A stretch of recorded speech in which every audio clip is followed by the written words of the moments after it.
Hey, listeners, are you feeling more like roommates than partners lately? If you're dealing with an emotionally unavailable spouse and yearning for that deeper connection, this episode is especially for you. We're going to bridge the emotional gap and reignite intimacy in your marriage in this episode.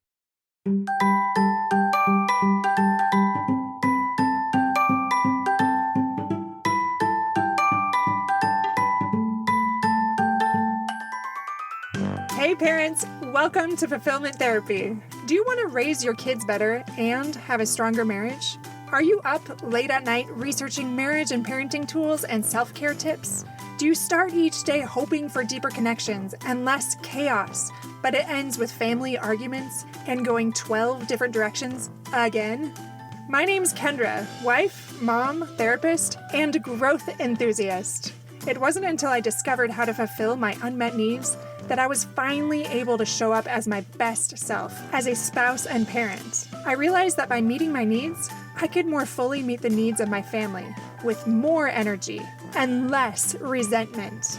In this podcast, I teach parents skills like boundary setting, prioritizing personal needs, communication, and claiming ownership. Just like my clients, you'll be shocked by the improvement in your marriage, parenting, and personal life when you focus on fulfilling your important unmet needs. Ready to prioritize yourself so you can quit mentally throat punching people? Then grab those earbuds and head outside, and let's walk and talk.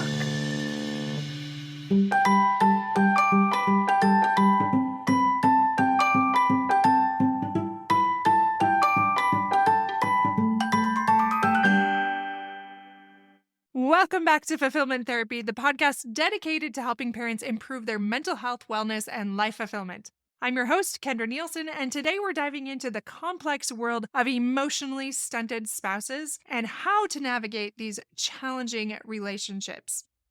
This episode is a result of working with several couples lately, and one of them was very much emotionally stunted and it was causing a lot of distress. And I felt, you know what? There's just not enough information out there that helps people in this way. So I need to do something to help those that are struggling, not only the one that is the emotionally stunted one, but also the other spouse, the other partner that is struggling and not really sure where to go or what to do about it. So if this is you, tune in because this is going to help. I struggled with what to call this because all of the names are somewhat negative, and I feel that the more I understand their story and I see this come up, it is often not their fault. This is something that began a long time ago, often even generations ago. But for the sake of helping you understand, I'm going to interchange some of those words so you get an understanding of what it is a little bit more. Emotional immaturity in relationships is so much more common than you might think it is. I see this constantly with all of my couples and otherwise. Many couples find themselves struggling with a partner who seems emotionally distant or unable to connect on that deeper level. Like it's always really silly, or it's just very, hey, how's your day? Great, fine, that kind of thing. Maybe they're just emotionally distant or unable to connect on that deeper level together, and that other spouse is getting really frustrated by that, thinking there would be more connection than there is. So, this is not about placing blame, but it's about understanding the root causes and finding ways that we can grow together. Now, let's talk about just a couple different types of emotionally stunted spouses. So, there's the overlogical one, and these ones are often minimize or invalidate emotional expression. And they view feelings as either irrational or maybe even unnecessary, and they can be very invalidating when the other spouse has feelings. And then the next one is the people pleaser. So, with some of these couples I've been working with recently, I've seen this one come up a lot more. These individuals are often very sweet, sometimes even childlike, because they so badly want to prevent contention in their home. And they're extreme in their people pleasing. They've learned to sacrifice their own needs and wants on the altar of a peaceful home. But instead, they just get more disconnection and they don't understand why because they're trying so hard to keep the peace. Now let's go back to talking about the origins of emotional stunting. Emotional immaturity often stems from childhood experiences. And like I mentioned, there's generational patterns of dysfunction that have been around for quite a while. Many of us grew up in cultures or families that really discourage that emotional expression. especially of those negative emotions. I also used to see anger as very bad. But now I recognize it's a clue to help us understand what things can be changed and what things we can do to up our game and improve our family dynamic. So instead of it being all bad, it can just simply be helpful information to help us improve our life. Some of us have experienced trauma, and it can be big or small, and it wasn't recognized or addressed. It wasn't validated when we went through those things. And this, I would say, is the main reason a lot of people struggle with expressing their emotions today.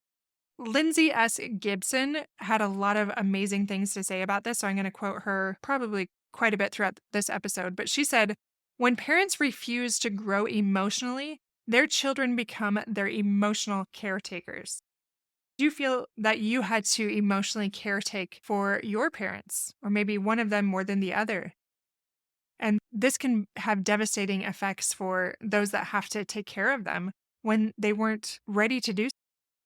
Growing up with emotionally immature parents means learning to cope with emotional chaos as a survival skill. This coping mechanism often carries into adulthood, affecting relationships. So, do you see that? Maybe it's your spouse. Maybe you know, for example, your husband has never really been validated for his feelings, and it was not a safe place to talk about struggles, challenges, feelings. Because of that, and this need for him to constantly tend to his parents, he is not able to show up emotionally in your home for your children or even for you. And it's so frustrating because that happened well before you arrived. Like I mentioned, this very much affects your relationship now.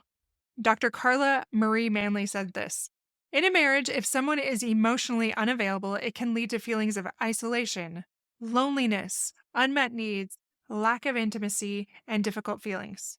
So maybe you're noticing that. Maybe the intimacy isn't there.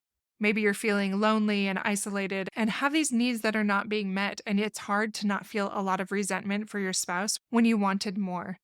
One of my clients recently said, "I'm just not attracted to them as much when they're unable to be more emotionally mature and available. I start to feel like they are just a roommate, and it's disappointing to me because I wanted more than that."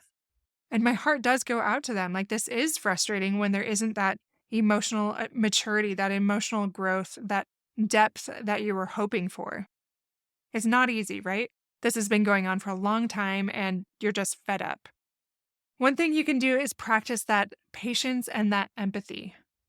Understand that your partner's emotional stunting likely stems from past experiences, and that can help you change your narrative so you're not so bitter and angry and resentful. Instead, feel this sadness for them.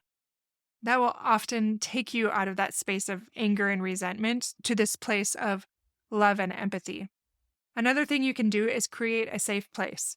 So encourage that emotional expression without judgment or pressure.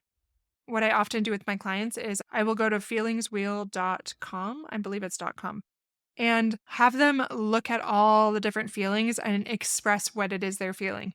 Because we often only say probably 3 to 10 emotions, but there's so many emotions that really pin down more specifically what we're feeling. So when I use that feelings wheel, both the husband and the wife are able to identify more specific feelings instead of just those general, "I'm sad, I'm mad" feelings. And that will help them understand one another better. Don't treat them like a child when you're asking them to share their feelings. Validate that this was not modeled for them and it's okay. And yet, you need to feel that level of closeness and connection because you want a deeper, healthier relationship than maybe his parents or her parents had.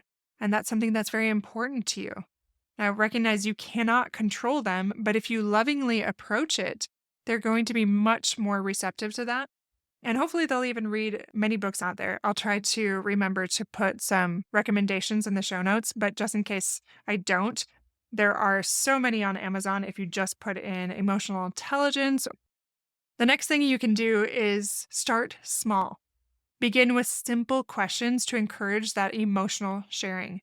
Now, they are not going to suddenly be these deep, emotionally connected spouses overnight. Please do not expect that. But just simple things like, "How did that situation make you feel today?" Or, "What was the best part of your day?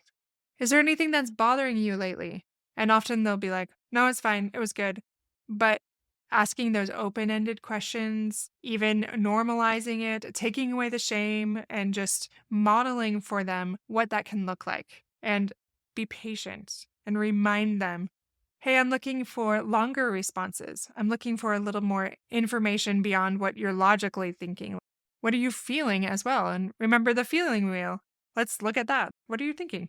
And as long as you don't do it in a demeaning way or controlling way, typically spouses are going to be a little more open to that. Again, as long as they don't feel like a child or anything like that. So model that emotional expression and share your own feelings. And last but not least, celebrate those wins and acknowledge what you appreciate that they have done. Oh, it really helps me understand you better when you share a little bit more about your feelings or when you give longer responses. I feel like we're deepening that relationship instead of just being roommates. And I'm so grateful that you care enough to make that extra effort. Like, I'm so lucky that you are doing what you weren't taught to do and you are trying despite how you grew up. And I really appreciate that. Now, what about tips for that emotionally stunted spouse? Maybe that's you. So you can practice some self awareness just by noticing and naming your feelings and maybe printing out the feelings wheel. The second one is journal about it. Most people don't want to do this step, but it is key to greater self awareness. That really is important.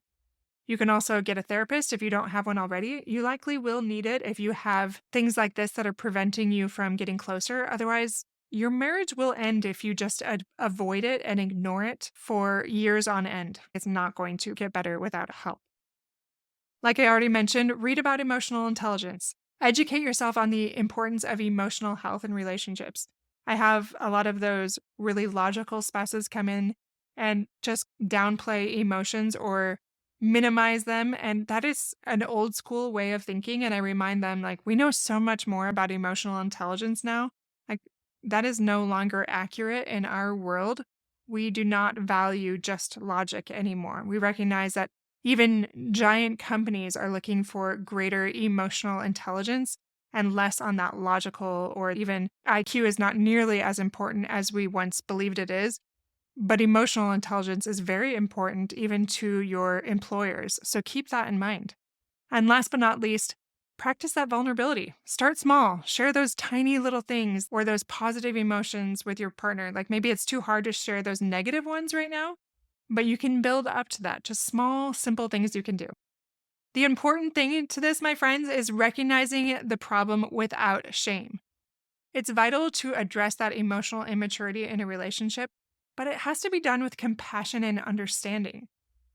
Gibson also said this: healing from emotional neglect begins when you recognize that you are worthy of the love you didn't receive.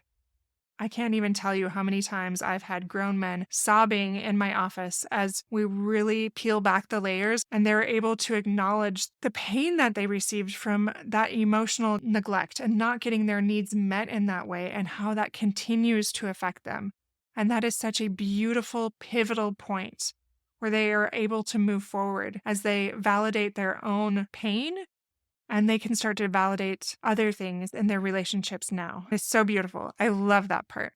Here are just a few simple ways you can approach this topic. Frame it as a growth opportunity for both of you and not as a personal failing. Do not have this big, heavy thing where they just want to run away because it feels like you're holding this ton of bricks, right? The second one is use I statements. I go back to this all the time as you express your needs. It can sound something like this: I feel disconnected when we don't share our emotions. I feel more like a roommate when we're just talking about the weather and not talking about things that really matter or being a little more open and vulnerable with each other. And that might even be too heavy if they feel like, oh, this is so serious. They just think of me as a roommate. The third one is highlight the benefits of emotional connection for the relationship. For example, you can say, it's so much easier to be intimate and connected in that way when I feel emotionally close to you. That is how I connect. And when there is that vulnerability and that sharing and those feelings, I want to get closer with you. And that's often through intimacy. Now, I don't want you to use that as a manipulation or anything like that, but they often love that. It depends on the spouse. It depends on the partner. I know a lot of my husbands really love that perk of it. But when they can understand that this does affect other aspects of their life, or even just the peace in the home, or even your parenting. Like when you feel like you are partners, instead of one feeling like they are parenting their spouse because their spouse can't be serious or their spouse can't share deeper feelings or be vulnerable or any of those things, it really does affect so many different things in your relationship. And last but not least, you can suggest some reading materials or even workshops or classes, courses, whatever it might be on emotional intelligence that you can both do together. So it's not just like, oh, he's messed up, but no, we both have a lot of things that we can do to improve. And I do want to highlight that. I do often see this in men, especially because culturally it wasn't as acceptable for them to share feelings, but I do also see it with women. For example, I have worked with one couple and he is much more emotionally intelligent because she had some trauma, and that's affecting their relationship severely to this day because it's something that she doesn't really want to work through. All right, I'm going to just share a couple quick examples before we wrap up for today. One of my clients, let's just call him Tom, came in to talk to me because his wife was frustrated with his constant I don't knows whenever she asked him a question. He never shared his feelings. And in our session, we discovered that Tom grew up in a household where expressing emotions was seen as a weakness. So, through therapy and practice, he slowly learned to identify his feelings and express them, starting with simple emotions like happy or tired. And I worked with his wife on communicating that gently and carefully and helped her increase in patience, but also increase her encouragement so that he was inspired or motivated to do more as there was that positive feedback. And then another quick example. Another client, she realized that she was emotionally stunted when her husband pointed out that she always deflected those serious conversations with jokes. And we worked on helping her feel safe enough to be vulnerable, starting with expressing those small preferences. And that's often very hard for these people to even share preferences. That can be a good indication that they are emotionally stunted. That could start with a simple thing, as at least it did for my client, about expressing where she wanted to go out for dinner. Just very small, simple things to get in the habit of expressing themselves. All right, in conclusion today, my friends, emotional immaturity in a relationship is so difficult to say the least. But with patience and understanding, growth really is possible. Remember, this began way before you entered the picture and likely way before your spouse could really even do anything about it, likely when they were too young to really understand what was going on. This is often rooted in generational dysfunction, negative patterns over time. But both partners, both spouses play a role in creating a safe space for that emotional expression. Like both sides can help improve that in very simple ways. So, those small, tiny steps towards that openness can lead to those significant improvements in emotional connection. Remember, it's simple things as gently communicating your needs, using I statements, getting professional help, using the feelings wheel, modeling what that looks like, and being patient when maybe they're not leaning in and reminding them, like, this is a need that I have. This is what's going to improve our home dynamic. This is what is going to deepen intimacy for both of us, both emotional and even physical.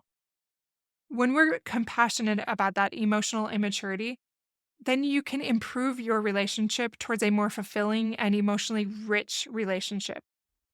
Gibson says this last thing in closing. She said, the unpredictability of an emotionally immature parent leaves children constantly on edge. This is not what we want in our marriages or in our parenting, and we want to change that cycle. Whether it's you or it's your spouse, you can break that cycle is to create an emotionally safe and nurturing environment. So even if it's not you, you can improve that environment so your partner or your spouse feels safe sharing, and you can elicit those conversations that will deepen that connection. All right, my friends, that's all I have for today. Don't forget to check out fulfillmenttherapy.org/blog for all of this information put into a blog post 2 times a week. So you can check that out on our website. And you can access all of these things. If you don't ever remember, you want to go back, or there was a great quote, whatever it is, you can always check that out there or in the show notes, any of those things to find out more information. And don't forget to check out our new courses online. Those will help you take your personal life and your family life to the next level when it comes to fulfillment and improving your mental health and wellness.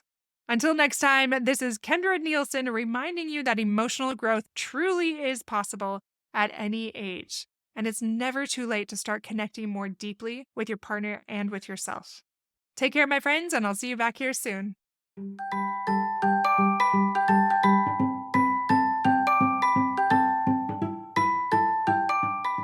Hey friends, I hope you enjoyed today's episode.